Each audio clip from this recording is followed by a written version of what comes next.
kidogo. Wakati ananiambia haya, tulipofika hapa, nikamwambia mbona kama ni waraka wa Efeso. Ule waraka ulikuwa waraka wa nani kwa Waefeso ule? Wa Paulo kwa Waefeso. Akaniambia haya basi mengine utaongezea wewe. Nikamwambia asante. Sasa pamoja na hayo, sema serikali inathamini sana mchango wa kanisa na dini zote katika malezi ya jamii zetu. Kama mlivyofafanua katika risala yenu, ninakuombeni muendelee kukemea mila potofu, ikiwa ni pamoja na ukeketaji, lakini zile tabia zisizofaa hususan kwa vijana wetu ambao wengi wanaathiriwa na tunasema utandawazi, hususan mitandao ya kijamii. Tunakuombeni muendelee kuiombea jamii, lakini kuipa mafunzo ambayo yatawafanya wasiingie kwenye mkumbo wa mambo ambayo yanakengeusha maadili yao. Lakini tunaomba pia muendelee kuliombea taifa ili nchi yetu iendelee kuwa na amani, upendo na mshikamano ambao ndio msingi wa maendeleo kama nilivyosema hapo awali. Lakini la mwisho, japo si kwa muhimu, niwaombe muendelee kushirikiana na serikali katika kujenga jamii iliyo bora kwa miradi ya elimu kama mlivyobainisha, lakini miradi ya afya na shughuli nyinginezo za kilimo. Baada ya kusema hayo, nichomekee tu kwamba wenzangu nyie wa Uvuke mnaweza msinifahamu. Hata Mama Chilongani naye anaweza asinifahamu. Lakini na mimi ni muumini wa kanisa lenu pale Dodoma. Ni muumini Arusha St. James, lakini kwa kipindi nilichokuwa makao makuu ya jeshi nilikuwa nafanya kazi. Nilikuwa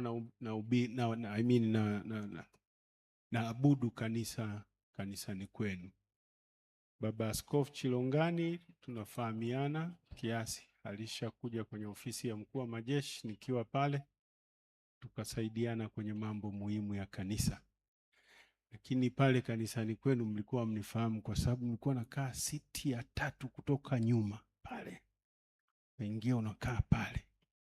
Wakati ibada inaendelea, ukiona mambo kidogo yamekubana unachomoka tu huyo. Hakuna mtu anajua. Sasa kila nikijaribu kuiba ile siti humu, sinashindwa hapa Msoma. Mnanileta hapa mbele tu. Ile ya nyuma kuna raha yake pale. Backbenchers, hai. Asante sana. Sasa baada ya kusema hayo, niseme nashukuru sana Baba Askofu na kutakieni kila laheri katika maadhimisho haya. Na kwa wale wageni ambao mtakuwa mnarejea katika maeneo mbalimbali, fikisheni salamu za upendo kutoka kwa wana Mara. Fikisheni salamu za upendo, waambieni Mara tunawapenda na Mara pako vizuri. Mara mliokuwa mnaisikia zamani si Mara hii. Si ajabu kuna wageni wengine walikuja wakisema kule sasa tunaenda kula mtama sijui nini. Kuna watu wanajua sisi ni wakali. Hapana, sisi ni wapole, tunapenda sana wageni. Karibuni sana. Wale mtakao baki au mtakao rejea tena, tunawakaribisheni katika mkoa wetu wa Mara. Kwa wale ndugu zetu ambao mmetoka kwenye mataifa jirani na mataifa mengineyo, naomba pia mfikishe salamu za upendo sana kule kwenye mataifa yenu mtakaporejea. Ndugu zangu wa Kenya, Mwashafu Askofu Rose, na mimi nilisoma kwenu. Kwa hiyo nina nasaba kidogo huko Nairobi University na Defense Staff College Karen. Kwa hiyo nina nasaba kidogo, nikiwaona ndugu zangu wa Kenya anasema ndugu zangu hawa. Kwa hiyo karibuni, ndugu yenu yuko huku. Mwasalimie Kakamega. Tulishapita pita huko miaka ya zamani. Asante sana. Sasa nikisema nimepita mahali, msije mkaona wanaofanana na mimi huko mkasema kumbe aliacha nani mbegu huko. Inawezekana tunafanana tu. Sasa baada ya kusema hayo, Baba Askofu, naomba kwa idhini yako niwape hawa zawadi. Kuna kitabu hiki nililetewa, nadhani ulikitoa kwenye uzinduzi. Nimekisoma, ni kitabu kizuri sana. Maombi na sala zilizomgusa Mungu. Mwandishi ni Askofu Dr. George Michael Okoth, askofu wetu. Mpigieni makofi. Nisamee, sijui hapa nimechanganya siasa na kanisa. Inasemwa mpigieni makofi au unasema tu Bwana Yesu asifiwe? Bwana Yesu asifiwe. Sasa ile kwenye siasa tunasema piga makofi tena hapo. Piga makofi tena. Kitabu hiki nimekisoma, kimenibariki kweli kweli. Sasa kwa kuanzia mimi niliwapa wakuu wa wilaya wote. Lakini nimeona sasa ninunue nakala. Hapa mmeniambia mna nakala ngapi bwana? Wageni wote waliotoka Kenya, kila mmoja aondoke na nakala yake. Ninawanunulia. Wote muagawie kitabu hiki. Ni kitabu kizuri sana. Maombi na sala zilizomgusa Mungu. Sasa kitabu kimerudi kwenye Biblia kikapitia maombi na sala hizo na kwa namna vilivyomgusa Mungu. Asante sana Baba Askofu. Asante. Lakini sio hivyo tu, nitanunua pia nakala nyingine 200, ambapo nitaomba nakala 100 zipelekwe Bunda Girls Secondary School na nakala 100 zipelekwe kwenye shule yetu ile ya Isenye kule Serengeti. Kitawasaidia sana watoto wetu. Nimerudi kutoka kwa safari. Nimekutana na kisa cha kijana wetu mmoja wa Bunda Makongoro Sekondari. Kijana wa kidato cha 6, sema alifariki akiwa anapewa adhabu kwa sababu ya ufaulu hafifu. Katika wanapata adhabu ile, sipendi kulizungumza sana kwa sababu vyombo vya dola vinaendelea kufanya uchunguzi. So kwenye adhabu ile, yule kijana akapoteza maisha. Sasa ziko taarifa nyingi na mengi yanasema. Kilichopo kingine ni kwamba kijana yule alichapwa viboko 2. Akajisikia kuishiwa nguvu. Wakambeba, kapelekwa bwenini. Mida imekwenda, bahati mbaya akazidiwa, akafariki. Lakini tunaambiwa pia kwamba mwezi wa 4 mwaka huu mama yake mzazi alifariki. Wanaishi hapa Msoma. Mama yake alifariki.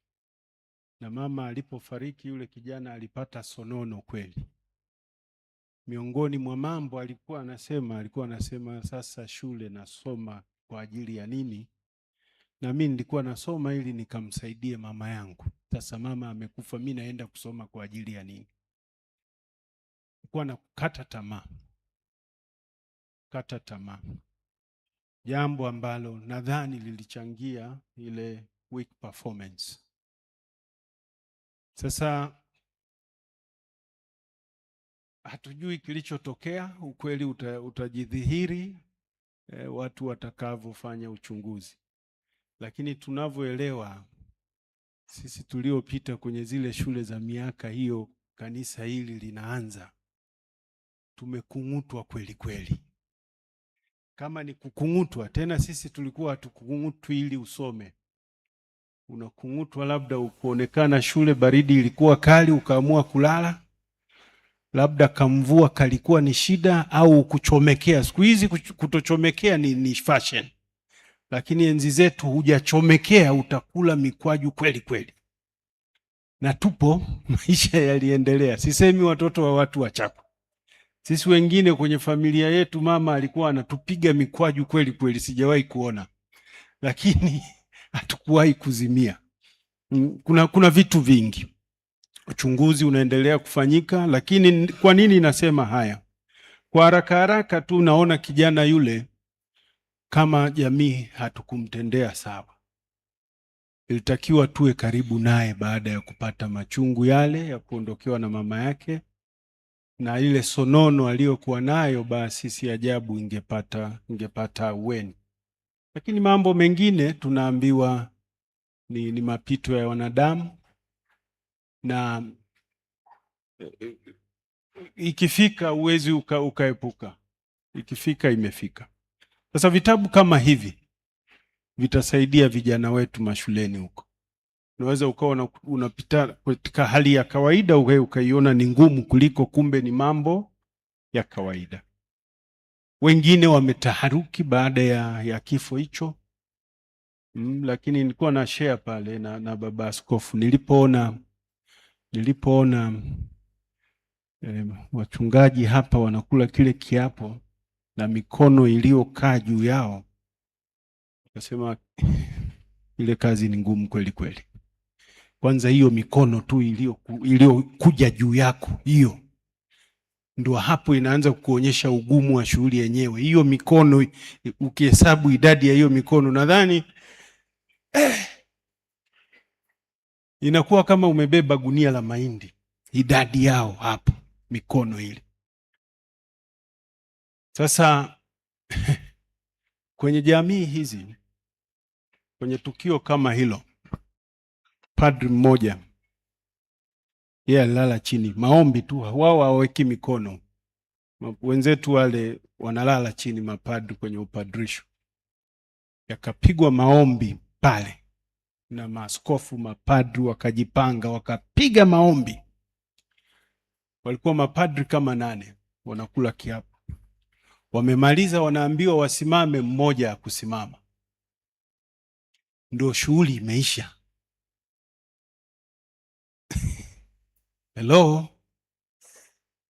Yaani ndo akawa ameshaenda, ndo kazi yake imeisha, maisha yake yamefika ukomo. Sasa ninachotaka kusema ni nini? Binadamu duniani tunapita, kila mwanadamu kifo chake kitakuwa na sababu yake. Lakini kinapotokea basi tusiwe na taharuki. Viongozi wa dini mtusaidie kuendelea kuwafundisha vijana wetu na kutufundisha sisi pia, ili tuwe na kiasi. Tusifike mahali tukaona sasa kwamba imetosha. Naomba mniwe, Bwana Yesu asifiwe. Naomba mniwe radhi nisije nikaendelea. Naomba sasa mniongoze kinachofuata baada ya hapa.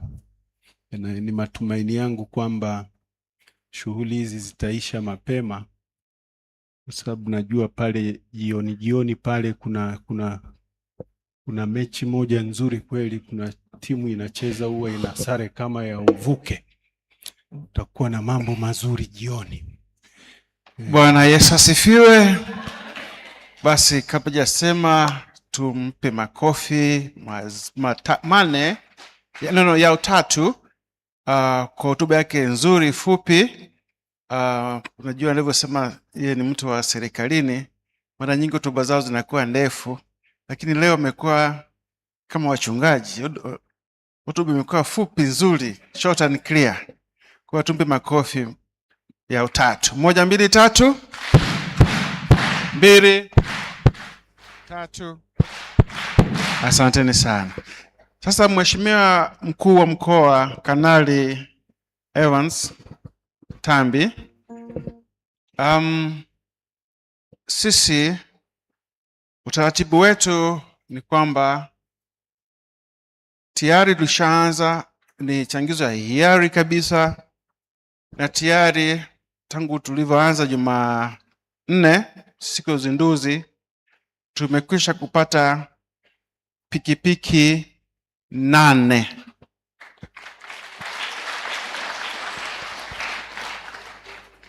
Wiki hii tumekwisha kupata pikipiki 8.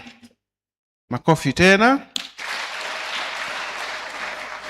Kwa hiyo sisi nakupa uhuru, tumia mbinu zako au utakavyoamua wewe kutuongoza, ili kwa moyo huu wa hiari basi tuweze kuendeleza hali hiyo kulingana na risala tulivyosoma pale. Asante sana.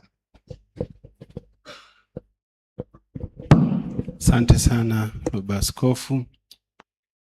Bwana Yesu asifiwe. Sema kichaa amepewa rungu sokoni. Imegoma hiyo. Haijasikika. Nani kapewa rungu sokoni? Sasa kichaa, soko ni lipi na kichaa ni yupi? Asante Baba Askofu. Lakini kwa kuanzia tu niseme, umesema ziko 8. Mimi binafsi nitaongeza 2 ziwe 10. Sasa kutoka hapo sasa ndo tujue tunaendaje sasa. Niongoze. Mimi naweza nikarudi sasa upande ule wa jeshi. Kasema kila mwenye laki ndo anatoka nje, wengine wote mnabaki mpaka mletewe laki. Ule upande wa pili, si tutaipata hiyo leo. Nikifunga milango yote nikasema hakuna kutoka, pa kila kichwa 100,000. Naweka MP pale. Si nitazipata?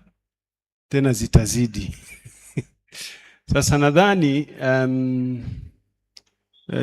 tuongoze tu, mngetuwekea vyombo pale ili watu waweze kutoa, tuweze kutoa kwa ajili ya kuchangia pikipiki hizi kwa ajili ya wahubiri. Lakini binafsi mimi nimeanza. Sasa nitaomba mtaniongoza tuwekee na chombo kile, tuchangie hapo kwa ajili ya kupata, at least tukipata pikipiki 5 tena hapa itakuwa imependeza kweli. Sasa wakati tunaendelea na hilo sijui labda wakati mheshimiwa mkuu wa wilaya, mkuu wa mkoa, mgeni wetu rasmi, watu wanajianza kujipanga kutoa, niwakaribishe Bunda Girls kitengo maalum, wana wimbo maalum dakika 3. Wimbo maalum dakika 3 tu, wakati watu wanajipanga kutoa sadaka hii. Karibuni tafadhali. Njoni hapa mbele. Subiri kidogo, kuna mambo mazuri. Mwashamu Askofu Rose kutoka Butere, sikia kuna neno zuri unataka kutunong'oneza hapa. Karibu sana. Tumshangilie Askofu Rose kutoka Butere, rafiki zetu.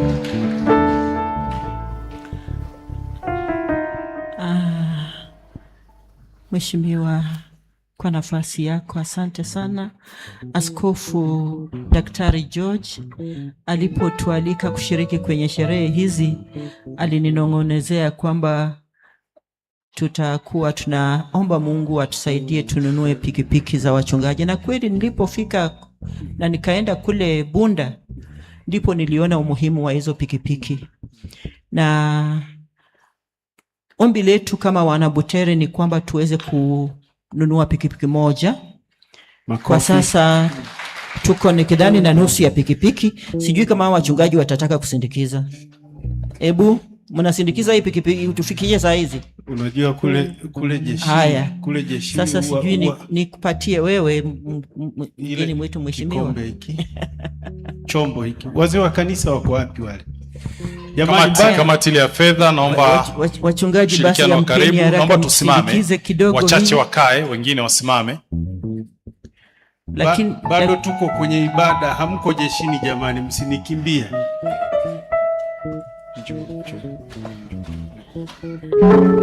Makofi mengi, makofi mengi. Hii ni milioni moja, ni milioni moja, na hizo zingine siwezi sema pesa ya Tanzania, lakini ya Kenya hizo ni 50,000 pesa za Kenya. Asante sana. Na wameanza kuongeza wakisindikiza. Hebu tuwapigie kale kamfundo tutafikisha baadaye askofu tujaze. Ili wasimame vizuri, wanapiga wanacheza, tuwapigie ile melodi yao. Pasta mkubwa, hebu waonyeshe hao inapigwaje.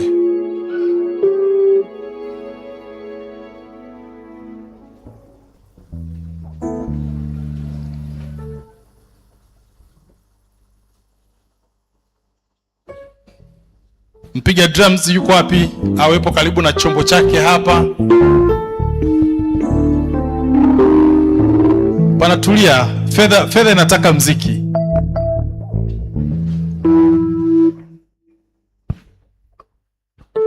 Wakati Mheshimiwa Chikoka anajiandaa kuja kututangazia pikipiki atakazozitoa, Mheshimiwa DC, wewe unaweza ukapiga 3, si mbaya. Na Mheshimiwa mkuu wa mkoa, namfahamu Chikoka ni msanii mzuri na wachungaji wanafanya kazi ya usanii chini ya maji. Najua utataka kuwaunga vizuri sana. Tumpige makofi Mheshimiwa Chikoka.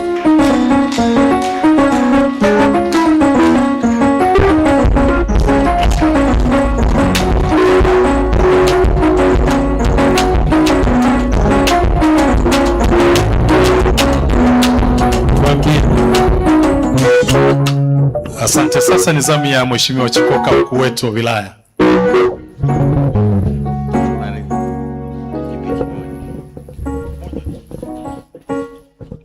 Bwana Yesu asifiwe.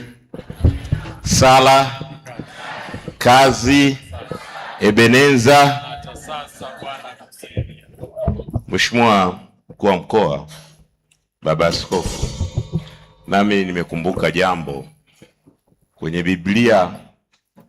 Inasema Zaburi 126:3, Bwana